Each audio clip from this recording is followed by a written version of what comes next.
Il y a très longtemps, nous nous réunissions autour du feu le soir. Alors que dehors l'obscurité et les bêtes sauvages pouvaient être la source de grandes peurs, près du foyer, nous écoutions un personnage nous raconter des histoires. Ce personnage, c'était le conteur. Avec ses récits, il permettait de passer le temps. Avec ses récits, il transmettait la mémoire de ceux qui étaient partis. Avec ses récits, enfin, il proposait de l'espoir pour le futur. L'auteur de fiction, l'écrivain, est l'héritier en ligne directe du conteur. Il est à mes yeux un des plus grands artistes. Avec des lettres, de simples lettres, il est capable de créer un univers tout entier. Ce qui est magique avec son travail, c'est que cet univers, il le crée directement dans la tête du lecteur. C'est comme un film, mais complètement immersif. Pour que la magie opère, il faut un expéditeur, celui qui écrit, et un destinataire, celui qui lit. C'est un travail à deux. Un texte bien écrit peut te faire voyager. Certains romans peuvent te projeter dans des mondes qui n'existent pas, ou plus.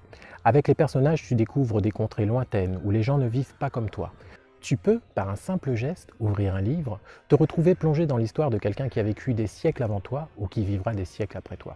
Et parfois, l'auteur te permet même d'accéder à la partie la plus secrète d'un personnage, sa tête. L'invention de l'écriture a été un moment important dans l'histoire de l'humanité. Lorsque nous nous tournons vers notre passé, il nous reste parfois des monuments, des œuvres d'art, mais aussi des écrits. Nous avons intégré dans notre imaginaire collectif qu'écrire un livre, c'est entrer dans l'histoire. C'est en quelque sorte devenir immortel. Et ce n'est pas tout à fait faux. Nous lisons encore des auteurs qui ont vécu il y a plus de 2000 ans. Lorsque l'écrivain travaille, il s'adresse aux lecteurs de son époque, mais aussi à des lecteurs futurs.